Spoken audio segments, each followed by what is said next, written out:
마가복음 6장 1절에서 6절입니다. 찾으셔서 같이 읽겠습니다.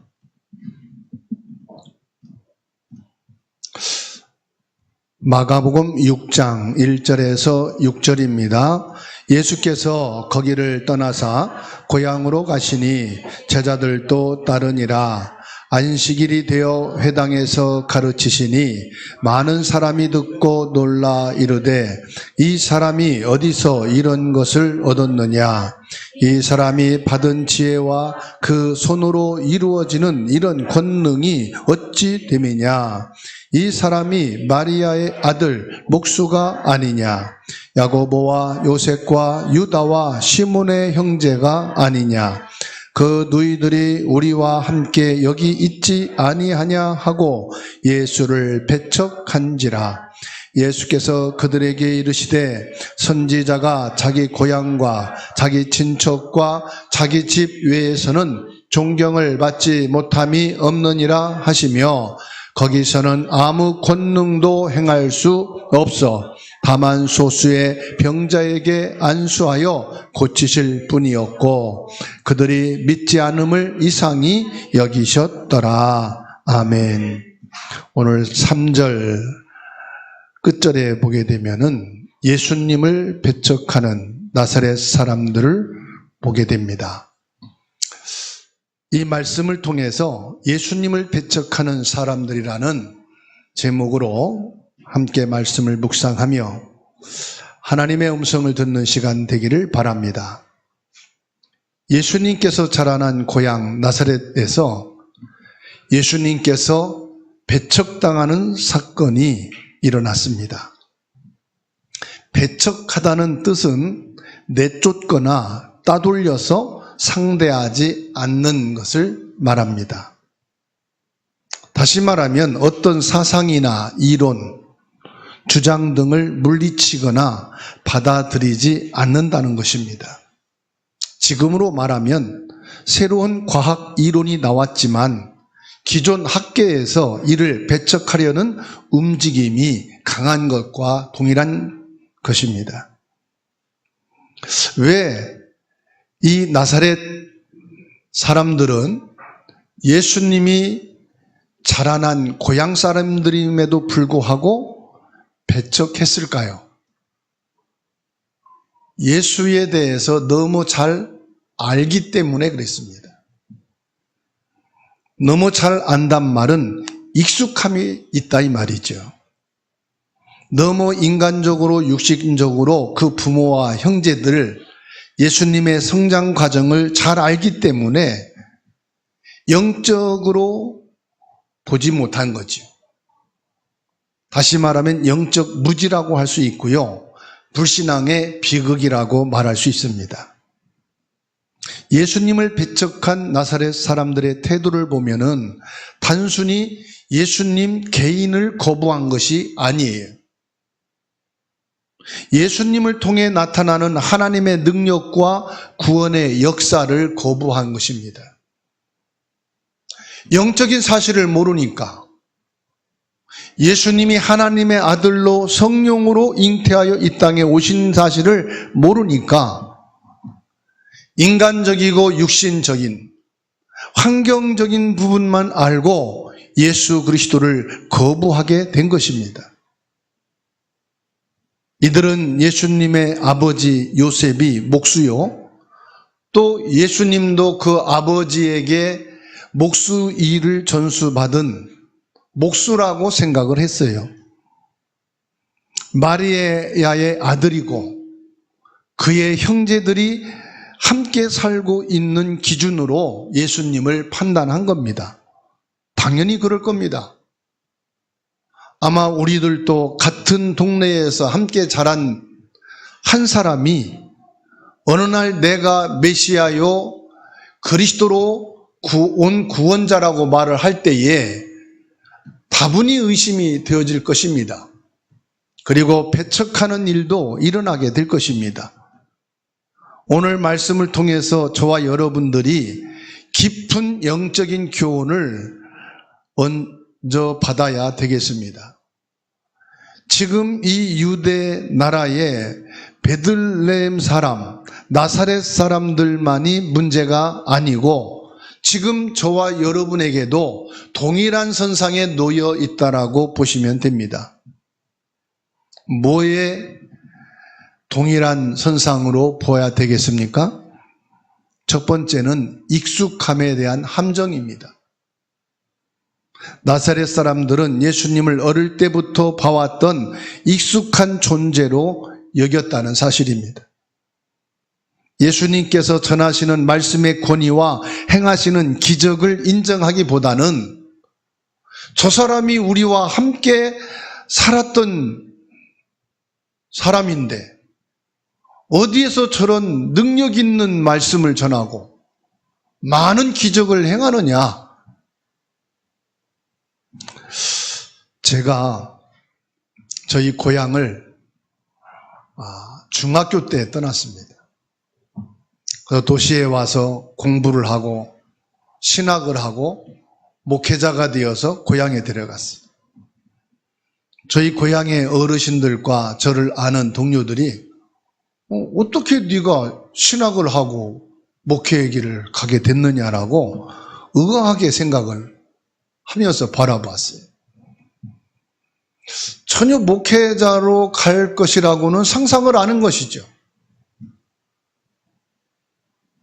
그렇듯이 아마 여러분들도 내가 예수를 믿고 신앙생활을 시작했다 그런 말을 집에나 고향 친구들을 만나서 하게 되면 여러분 어떤 반응입니까? 네가 교회를 가게 됐냐고 믿기지 못한 듯 쳐다보는 사람도 있을 거예요. 신앙에 대해서 얘기를 하면은 네가 언제부터 예수 믿었다고 신앙에 대해서 얘기하냐 이렇게 조롱 섞인 말로 받아들이지 않을 수도 있을 것입니다. 예수님은 지금 고향인 나사렛에 들어가서 하나님의 권위 있는 말씀을 전하고 많은 병자들을 치유하고 많은 사람이 따르는 것을 보고 믿기지를 않았어요. 어디에서 이것을 배우고 어디에서 이런 능력을 얻게 됐느냐 의아하게 생각하면서 배척하게 됐다는 사실입니다. 혹은 어떤 사람은 어릴 때부터 부모와 함께 교회를 다니다 보니까 하나님에 대해서 너무 잘 알아요. 어릴 때부터 성경 말씀을 듣고 살아왔기 때문에 성경 말씀이 오히려 익숙하여서 잘 믿어지지 않는 사람도 있을 수 있습니다. 우리가 하나님을 너무 익숙하게 여겨서 하나님의 말씀의 능력을 가볍게 여기고 그 말씀을 오히려 멀리하는 경향을 주변에서 자주 보게 됩니다. 혹시 여러분들은 어떻습니까? 이 말씀 예수 그리스도 하나님에 대하여 너무 익숙하게 여겨지고 그러다 보니 저 말씀은 아는 말씀이요 들었던 말씀이요 이렇게 지식으로 여러분들이 이해하고 받아들이진 않습니까? 예수님을 가장 잘 알아야 할 고향 사람들이 오히려 예수님을 영접지 않는 비극적인 상황이 오늘 나오고 있어요. 요한복음 1장 11절 말씀을 보면은 자기 땅에 오매 자기 백성이 영접지 아니하였다고 말씀하고 있습니다. 그렇습니다, 여러분. 분명히 하나님께서 우주 만물을 창조하시고 우리를 구원하실 여자의 후손 성령으로 잉태하여 예수님이 이 땅에 오셨지만 사람들은 이 예수 그리스도에 대해서 거부합니다. 왜냐? 너무 익숙한 말이니까. 영적인 무지가 익숙함에서 비롯될 수 있다는 것을 보여주고 있어요.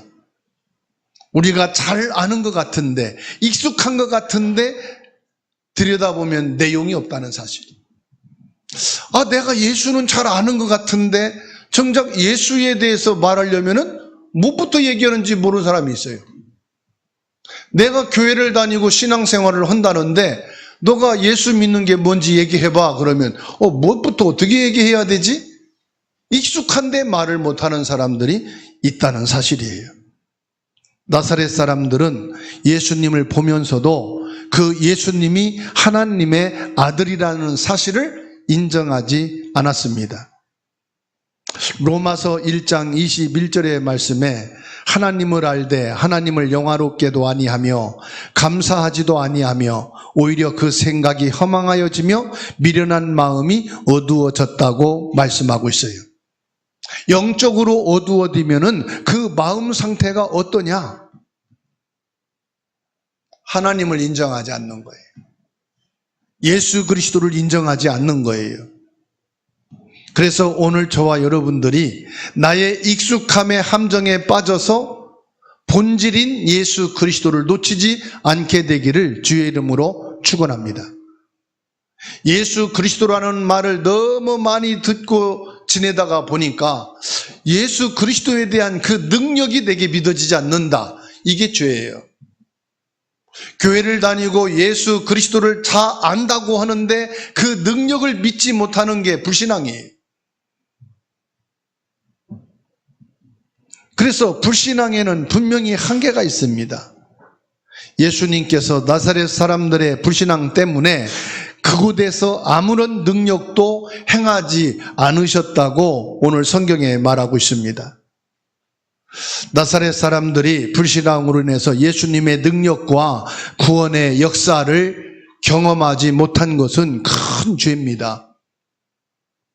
죄 중에 가장 큰 죄는 윤리 도덕적인 죄가 아니에요. 하나님을 모르는 죄예요. 근데 하나님을 아는데도 죄가 있어요. 그게 뭐냐? 하나님의 능력과 구원의 복음을 안 믿는 것입니다. 나사렛이라는 동네는 이스라엘 북부 지역 갈릴리 지방에 위치한 도시라고 합니다. 역사적으로 보면은 예수님이 어린 시절 살던 지역으로 아주 작고 보잘것없는 시골 마을이었다고 합니다. 그래서 나사렛에서 무슨 선한 것이 날 수 있느냐? 요한복음 1장 46절에 다니엘이 말을 했어요. 나사렛에서 무슨 선한 것이 날 수 있느냐? 이렇게 말을 합니다. 이스라엘 사람들이 불신앙으로 인해서 익숙한 그 나사렛의 아주 작은 시골 마을에서 어떻게 선한 자, 그렇게 위대한 메시아가 올 수 있느냐 이 말이에요. 우리를 구원하실 예수 그리스도가 그 천하고 아주 작은 도시에서, 마을에서 우리의 구원자가 나올 수 있겠느냐라고 무시할 정도로, 그런 시골의 작은 마을인데 그곳에서도 예수 그리스도를 제대로 알아보지 못하고 배척하게 되는 불신앙에 이르게 된 것입니다. 이스라엘 백성들이요, 출애굽을 하고 광야를 지나서 가나안 땅에 들어갈 때 불신앙 때문에 2명 말고는 아무도 들어가지 못했어요. 이스라엘 백성들이 출애굽을 할 때에 인구가 60만 명이라고 합니다. 그러면은 그 60만 명이 예를 들어서 광야를 통과하고 가나안 땅 들어가는데 여호수아 갈렙 2명만 들어가고 아무도 못 들어갔다고 하면은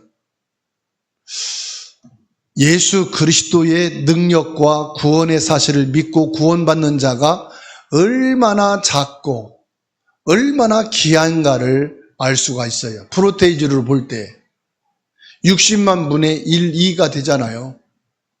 그러면 지금도 마찬가지입니다. 하나님 알고 있고 예수를 알고 있는데 이 말씀의 능력을 믿고 예수 그리스도를 믿어 구원받아 하나님 나라에 들어갈 자가 얼마나 귀하고 소중하냐 이 말이에요. 그래서 하나님께서는 너는 보배롭고 존귀한 자라고 말씀을 했어요. 그 많은 사람들 중에 내가 예수가 그리스도라는 사실을 믿게 된다. 하나님의 말씀의 능력을 믿고 그 믿음에 들어가게 됐다. 이거는 기적과 똑같은 거예요. 내가 태어나서 복권을 사가지고 1등 당첨되는 것이 벼락 맞을 만큼의 확률적으로 적다고 그러잖아요. 그런데 예수 그리스도를 믿는 그 믿음 속에 들어가 구원받는 것은 일생에 한 번 복권에 당첨되는 것보다 더 확률이 적고 그만큼 귀하다 이 말이죠. 그래서 히브리서 3장 19절에 말씀하고 있어요. 이로 보건대 그들이 믿지 아니함으로 능히 들어가지 못한 것이니라. 믿지 못하여 하나님 나라에 들어가지 못한다. 믿지 못하여 구원에 이르지 못한다. 불신앙은 하나님의 은혜를 가로막는 장애물이 됩니다. 여러분에게 지금 장애물이 뭡니까? 내가 하나님의 말씀의 능력을 믿고 예수 그리스도를 믿어 구원에 이르는데 장애물이 된다는 그 장애물의 불신앙이 뭐냐 이 말이에요. 어떤 사람은 경제가 장애물이 될 수도 있어요. 어떤 사람은 질병이, 어떤 사람은 사람과의 관계가, 어떤 사람은 자기 마음의 상처가, 어떤 사람은 자기 가정의 문제가 장애물이 되어서 불신앙으로 말씀을 믿지 못하는 경우가 있습니다. 마태복음 13장 58절에 말씀하고 있어요. 그들이 믿지 않음으로 말미암아 거기서 많은 능력을 행하지 아니하시니라. 예수님의 능력을 인간의 불신앙으로 인해서 장애물로 중단된다 이 말이에요. 믿음이 하나님의 능력을 경험하는 중요한 통로가 되는 것을 지금 강조하고 있는 겁니다.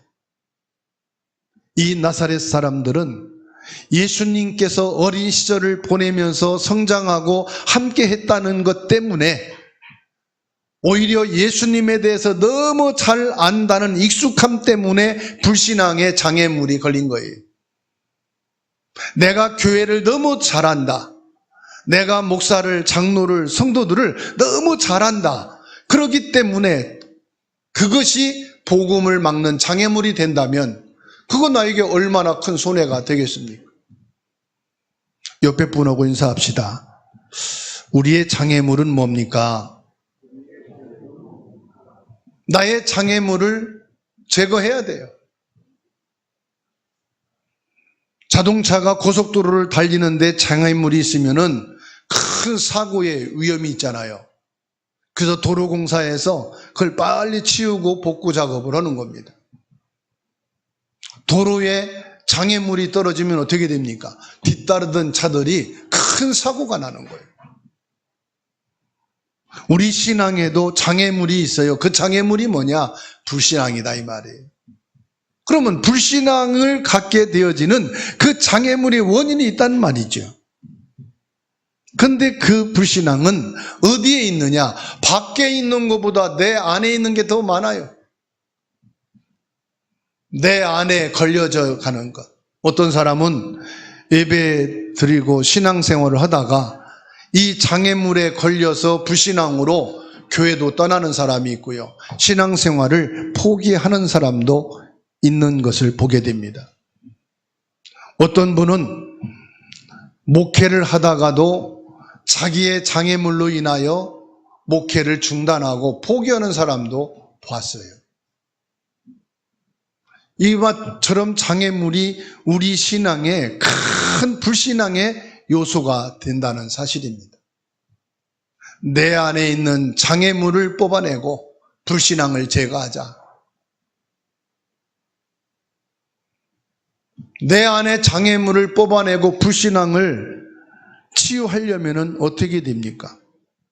사도행전 3장 6절입니다. 베드로가 이르되 은과 금은 내게 없거니와 내게 있는 이것을 내게 주노니 나사렛 예수 그리스도 이름으로 일어나 걸으라. 예수 그리스도 이름으로 그 장애물을 제거하고 불신앙에서 빠져나오게 되기를 축원합니다. 예수님께서는 나의 장애물의 근본이 되는 원죄를 끝내신 참된 제사장이십니다.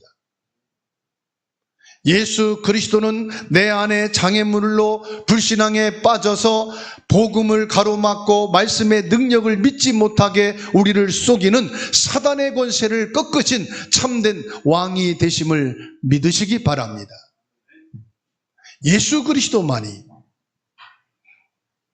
내게 장애물이 되어 불신앙에 빠져 지옥 같은 인생을 살 수밖에 없는데, 거기서 빠져나와 천국 배경으로 하나님의 자녀로 살 수 있는 길이요 진리요 생명이 되시는 참 선지자이심을 믿으시라 이 말이에요. 예수를 나의 그리스도로 믿으라. 나의 장애물의 불신앙을 제거한 나의 그리스도로 믿으시기 바랍니다. 나의 그리스도로 예수 그리스도를 고백하게 되기를 주님의 이름으로 축원합니다. 예수 그리스도를 지식으로만 알고 있지 마시라 이 말이에요. 예수 그리스도를 여러분 주머니에 있는 패스보드에 가족 사진처럼 넣고만 다니지 말고 그 이름을 고백하고 선포할 때에 흑암이 꺾이고 저주 재앙이 무너지게 돼 있다는 사실이에요. 예수 그리스도는 기념 화폐가 아닙니다. 예수 그리스도는 내게 있는 액세서리가 아닙니다. 예수 그리스도의 이름을 사용하시기 바랍니다. 예수 그리스도의 이름을 24시간 모든 일에 적용하시고 모든 인간관계 속에, 모든 갈등 속에, 상처 속에 여러분이 응답이 되고 일이 되고 사업이 되고 모든 만남 속에 적용하여서 예수 그리스도의 이름을 누리게 되기를 주의 이름으로 축원합니다. 그래서 종교에서는요, 자기들이 신앙하는 그 이름을 잊지 말라고 천주교에서는 묵주를 주면서 돌리면서 성부를 찾게 만들잖아요. 불교에서는 염주를 주면서 염주 돌리면서 석가모니 아미타불을 부르게 하잖아요. 무속인들은 부적을 지어주면서 부적을 의지하고 어떤 문제나 위기를 생각할 때에 그거를 기억하고 담대하게 살라고 그러잖아요. 그런데 교회는 어떤 형상이나 물건을 만들지 말라고 출애굽기 20장에서 하나님이 말씀하셨기 때문에 그런 묵주 같은 거 안 만들어요. 그런 염주도 안 만들어요. 부적도 안 만들어요. 단지 우리 생각 속에 예수 그리스도를 생각하는 거예요. 단지 우리 마음속에 예수 그리스도께서 나의 주인 되셔서 나의 모든 죄와 흑암과 저주 재앙을 끝내셨다는 사실을 내 마음으로 이 사실을 고백하려고 확신 갖는 거예요. 그래서 이거를 입으로 고백하는 것이라. 오늘 저와 여러분들이 우리 삶 속에서 예수가 그리스도 되심을 고백하시고 그 이름을 묵상하시고 그 이름을 선포하게 되기를 주의 이름으로 축원합니다. 마지막으로 예수님의 마음을 우리가 볼 수가 있습니다. 예수님은 자신을 믿지 않는 나사렛 고향 사람들의 모습을 보면서 놀라셨다고 오늘 마지막 절에 말씀하고 있어요. 왜 그렇습니까? 오히려 자기를 잘 알고 있는 나사렛 고향 사람들이 오히려 환영하고 감사하고, 하나님의 아들, 우리의 구원자인 메시아가 우리 고향에서 났구나. 우리와 함께 있던 저 예수가 우리가 몰랐는데 하나님의 아들이 우리의 구원자구나. 대환영을 하고 받아들일 줄 아는데 배척하는 걸 보고 깜짝 놀란 거예요. 왜요? 너무 인간적으로만 아는 거라. 너무 세상적으로 육신적으로만 바라보는 것을 보고 예수님께서 깜짝 놀라셨다고 말씀해요. 여기에 대비되는 말씀이 누가복음 19장 41절입니다. 찾아서 함께 읽습니다. 누가복음 19장 41절.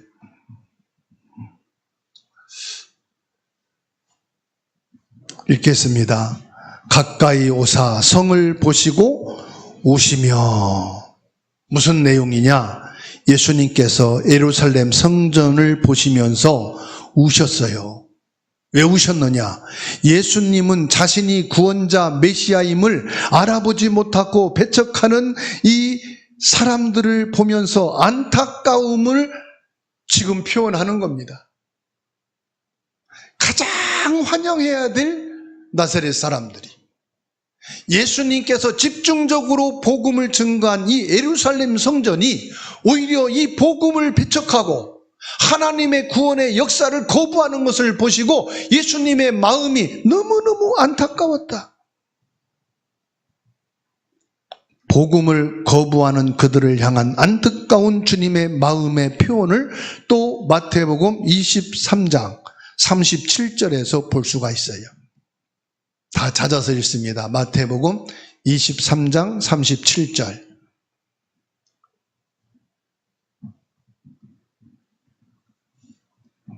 읽겠습니다. 예루살렘아, 예루살렘아, 선지자들을 죽이고 내게 파송된 자들을 돌로 치는 자여, 암탉이 그 새끼를 날개 아래 모음같이 내가 내 자녀를 모으려 한 일이 몇 번이더냐.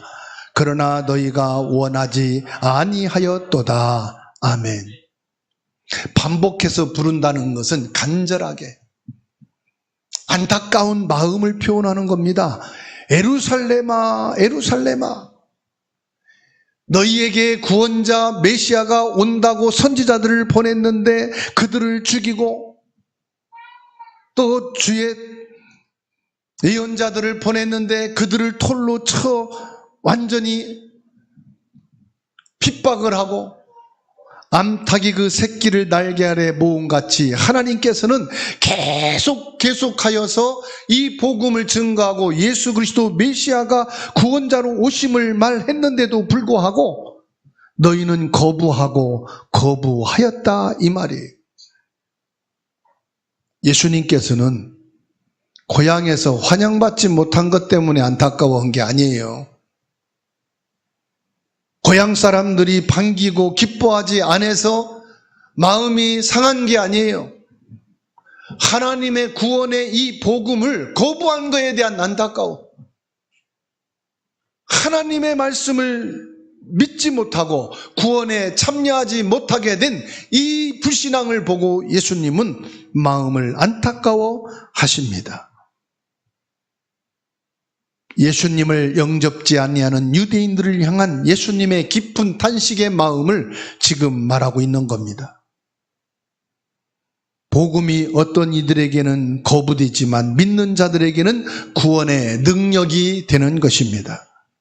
고린도전서 1장 23절 24절입니다.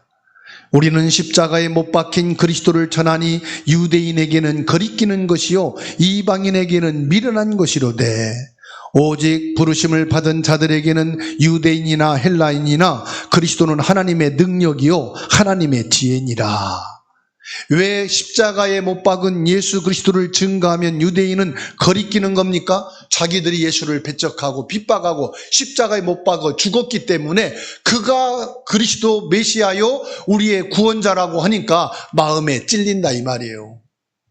우리가 메시아 구원자인 예수를 몰라보고 배척하고 십자가에 죽였구나. 그래서 그거를 거부하니 마음이 찔리고 부담이 되겠죠. 이방인에게는 미련한 것이다. 지금 이 시대에 과학을 믿지 무슨 예수를 믿냐. 지금 이 시대에 경제 성장을 믿어야지 무슨 예수 믿어야 복을 받냐. 이방인들은 이 복음에 대해서 무시해버립니다. 세상 학문과 지식과 경제가 더 대단한 거지 이 복음이 뭐 그렇게 대단하냐. 그러나 예수 그리스도의 복음을 믿는 자에게는 구원이 되는 하나님의 능력이라 말씀하고 있어요. 예수 그리스도를 깨닫고 믿는 자에게는 하나님의 지혜가 있다. 그래서요 고린도후서 6장 2절 결론으로 함께 읽고 마치겠습니다. 지금 내가 예배 드릴 수 있다는 것, 지금 나에게 예수 그리스도의 복음을 받을 수 있게 됐다는 것, 내가 교회를 와서 예배 시간에 예수 그리스도에 대한 복음의 말씀을 받고 하나님의 은혜에 참여하게 된다는 이것은 얼마나 큰 하나님의 축복인가를 고린도후서 6장 2절에서 말씀하고 있어요. 함께 읽습니다. 이르시되 내가 은혜 베풀 때에 너희에게 듣고 구원의 날에 너를 도왔다 하셨으니 보라 지금은 은혜 받을 만한 때요 보라 지금은 구원의 날이로다. 아멘. 불신앙은 하나님의 역사하심을 제한하는 것입니다. 저와 여러분들은 예수님의 외적인 모습이나 배경이 아닙니다. 예수 그리스도를 지식으로 예수 그리스도를 믿으면 복을 받는다, 그런 수준이 아니다 이 말이. 예수 그리스도의 본질은 뭐냐? 우리의 원죄를 해결한 것입니다. 사단의 세력을 꺾은 것입니다. 우리를 천국 백성으로 삼아 주신 것입니다. 예수 그리스도로 생명을 얻고 영원한 진리이신 예수 그리스도로 인하여 여러분의 인생이 새로워지고 삶이 복이 되게 되기를 주의 이름으로 축원합니다.